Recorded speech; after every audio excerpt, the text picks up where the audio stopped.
క్రైస్తలాడు దేవునికి స్తోత్రం కలుగునుగాక. దేవుని బిడ్డలారా, ఉదయకాల సమయమున మీ అందరికీ నా శుభవందనాలు తెలియజేస్తూ ఉన్నానండి. ప్రతిదినం దేవుడిచ్చిన వాగ్దానంతో మీ ముందుకు వచ్చే కృపను దేవుడు మాకు అనుగ్రహిస్తూ ఉన్నారండి. అంతేకాకుండా ప్రతిదినం ఉదయకాలం లేచిన వెంటనే వాగ్దానంతోనూ ప్రార్థనతోనూ దినమును ప్రారంభించుకునే కృపను దేవుడు మనందరికీ అనుగ్రహిస్తూ ఉన్నారండి. హల్లెలూయా, హల్లెలూయా. దేవుని బిడ్డలారా, ప్రతిదినం దేవుని మాట చేత మనం బలపరచబడి ఆ దినమును మనం ప్రారంభించినట్లయితే, ప్రార్థనతో దినమును మనం ప్రారంభించినట్లయితే ఆ దినమంతయు కూడా మనకు మేలు కలుగుతుంది. ఆ దినమంతయు దేవుని కాపుదల, దేవుని సంరక్షణలో దినము మనం గడపవచ్చండి. హల్లెలూయా.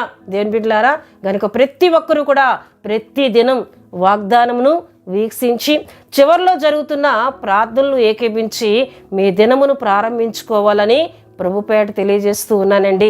దేవుని బిడ్డలారా, ఈ ఉదయకాలం కూడా దేవుడు ఒక చక్కటి వాగ్దానం మనకు అందరికీ అనుగ్రహిస్తున్నారు. ఆ వాగ్దాన వచనమును మనం చదువుకుందాం. నిర్గమాకాండము 20వ అధ్యాయము 6వ వచనమును ఈ దినం మన వాగ్దానం కొరకు మనం చదువుకుందామండి. నన్ను ప్రేమించి నా ఆజ్ఞల గైకొను వారిని 1000 తరముల వరకు కరుణించువాడనై ఉన్నాను. దేవుడు ఇక్కడ మోషేకు 10 ఆజ్ఞలను ఆయన ఇస్తూ వాటిని తన ప్రజలైన ఇశ్రాయేలుకు తెలియజేయమని దేవుడు చెబుతూ, ఇక్కడ 6వ వచనంలోకి వచ్చినప్పటికీ దేవుని బిడ్డలారా, దేవుడు అంటూ ఉన్నారు, నన్ను ప్రేమించి నా ఆజ్ఞలు గైకొను వారిని 1000 తరముల వరకు కరుణించువాడనై ఉన్నాను. హల్లెలూయా, హల్లెలూయా. దేవుని బిడ్డలారా, ఎవరైతే ఆయనను ప్రేమిస్తారో వారిని ఆయన కరుణిస్తానంటున్నారు. అయితే 1000 తరముల వరకు ఆయన కరుణిస్తానంటున్నారు. అంటే మన తరములు, మన తర్వాత తరములన్నిటా కూడా ఆయన కరుణను మన కుటుంబములు పొందుకుంటాయని దేవుడు తన వాగ్దానం ద్వారా మాట్లాడుతూ ఉన్నారండి. ఇక్కడ ఆజ్ఞ కలిగిన వాగ్దానమును దేవుడిస్తూ ఉన్నారు.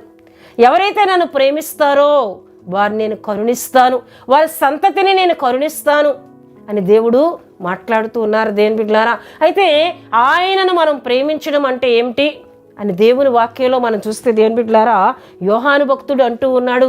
యోహాను రాసిన మొదటి పత్రిక 5వ అధ్యాయం 3వ వచనములో మనం చూసినట్లయితే, మనం ఆయన ఆజ్ఞలను గైకొనుటే దేవుని ప్రేమించుట, ఆయన ఆజ్ఞలు భారమైనవి కావు.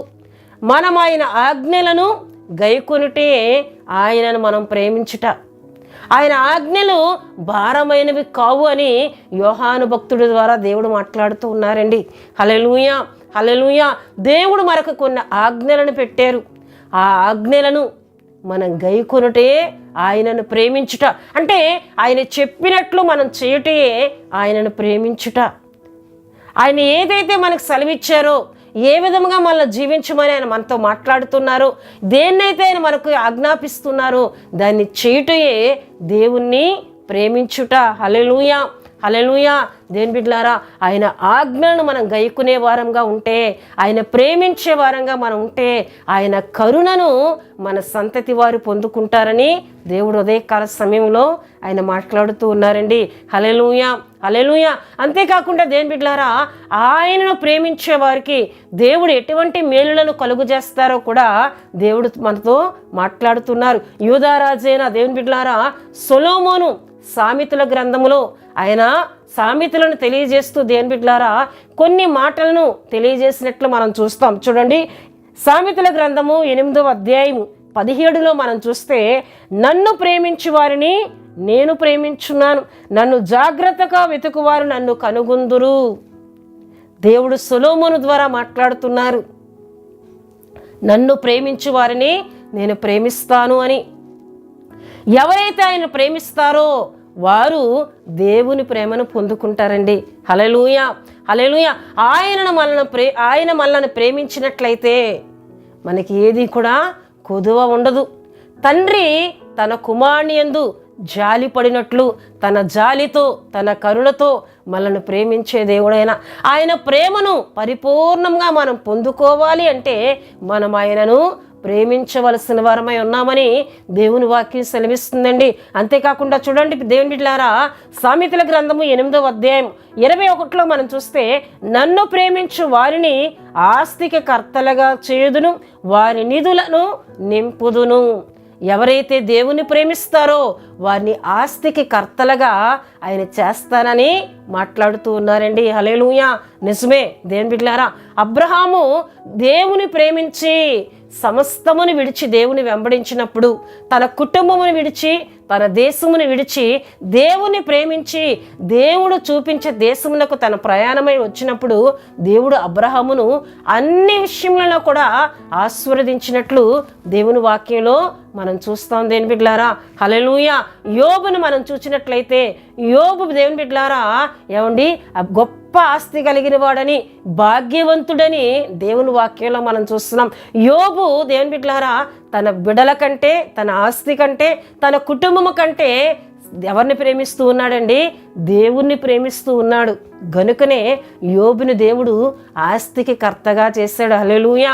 దావీదును మనం చూసినట్లయితే గొర్రెల కాపరిగా ఉన్న దావీదును దేవుని బిడ్డలారా ఏమండి రాజుగా దేవుడు చేసి ఆస్తికి కర్తగా చేసినట్లు దేవుని వాక్యంలో చూస్తాం.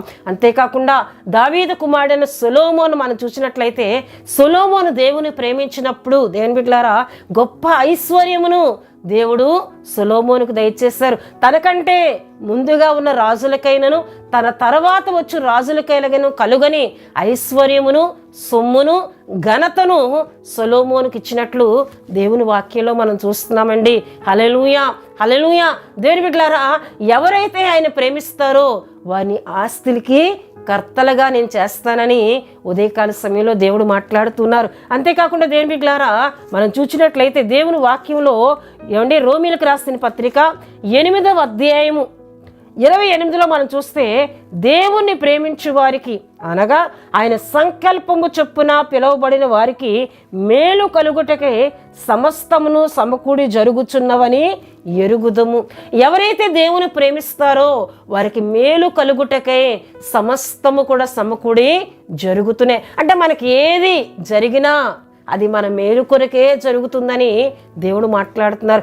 ఎవరైతే ఆయన ప్రేమిస్తారో వారికి ఎటువంటి పరిస్థితులు ఎదురైనా వాటిలో మేలును నేను కలుగు చేస్తానని, నన్ను ప్రేమించు వారికి మేలు కలుగుటకై సమస్తము సమకూడి జరుగుతున్నవని కింద దేవుని బిడ్డలారా ఫుట్ నోట్స్లో మనం చూస్తే మేలు కలుగుటకై దేవుడు సమస్తమును సమకూర్చి జరిగించున్నాడు. అంటే ఆయన మేలు కలుగుటకే సమస్తమును కూడా ఆయన సమకూర్చి జరిగించే దేవుడునని ఇక్కడ అపోస్తులైన పౌలు గారి ద్వారా దేవుడు మాట్లాడుతూ ఉన్నారండి. హల్లెలూయా. హల్లెలూయా. దేవుని బిడ్డలారా మనం ఆయనను ప్రేమిద్దాం. ఆయన ప్రేమించడం అంటే ఆయన ఆజ్ఞలను గైకొనుటే. ఆయన ఆజ్ఞలు భారమైనవి కావని దేవుని వాక్యంలో ఉంది. చాలామంది దేవుని ఆజ్ఞలు గైకొనుట ఏదో భారముగా, కష్టముగా, ఇబ్బందిగా ఏమండి వారు అనుకుంటూ ఉంటారు. దేవుని బిడ్డలారా మనం ఆయన ప్రేమించినట్లయితే, నా కొరకు ప్రాణమిచ్చిన నా దేవుడని ఆయన నువ్వు పరిపూర్ణంగా ప్రేమించినట్లయితే నువ్వు ఆయన ఆజ్ఞలు గైకొనగలవు. నువ్వు ఆయన అర్థము చేసుకున్నట్లయితే, ఆయన నీ కొరకు ఎటువంటి మేలును సిద్ధపరిచి ఉన్నాడో దేవుని వాక్యమును ధ్యానించి దాన్ని నువ్వు తెలుసుకున్నట్లయితే ఆయన నిన్ను ఆశీర్వదిస్తానని, కరుణించు దేవుడినై ఉన్నానని ఆయన మాట్లాడుతూ ఉన్నారు. హల్లెలూయా. హల్లెలూయా. గనుక దేవుని బిడ్డలారా ఉదయకాల సమయంలో దేవుడు మాట్లాడుతున్నారు, నన్ను ప్రేమించి నా ఆజ్ఞలు గైకొను వారిని 1000 తరముల వరకు కరుణించువాడనై ఉన్నాను. మనం ఆయనను ప్రేమిద్దాం. మనం ఆయన ప్రేమించడం ద్వారా మన సంతతిని ఆయన కరుణిస్తారండి. 1000 తరముల వరకు ఆయన కరుణించు దేవుడని అంటున్నారు. చాలామంది దేవుని వాక్యంలో మనం చూస్తే ఆయన ప్రేమించక, ఆయన ఆజ్ఞలు గైకొనక వారి సంతతులను లేకుండా పోయే. యారోబోమును మనం చూసినట్లయితే దేవుని బిడ్డలారా ఆయన ఆజ్ఞలు గైకొనక పోవుటను బట్టి తన సంతతి అంతా కూడా నిర్మూలము చేయబడింది ఒక్క దినమందే. ఆహాబును మనం చూసినట్లయితే దేవుని బిడ్డలారా దేవుణ్ణి ప్రేమించకపోవుటను బట్టి తాను, తన భార్య, తన కుటుంబం కూడా నిర్మూలము చేయబడింది. ఇశ్రాయేలు రాజైన సౌలును మనం చూసినట్లయితే దేవుని ఆజ్ఞను గైకొనుక పోవుటను బట్టి ఒక్క దినమందే సౌలు తన 3 కుమారులు మరణించినట్లు, అంటే తన సంతతి దేవుని కరుణను కోల్పోయినట్లు దేవుని వాక్యంలో మనం చూస్తున్నాం. గనుక దేవుని బిడ్డలారా మనం ఆయనను ప్రేమిద్దాం. మనం ఆయనను ప్రేమించడం ద్వారా మన తర్వాత మన సంతతి, మన పిల్లల తరముల వారు కూడా దేవుని కరుణను పొందుకుంటారండి. ఆయన కరుణను ఎవరైతే పొందుకుంటారో వారు నిత్యము దీవించబడతారు, నిత్యము ఆశీర్వదింపబడతారు.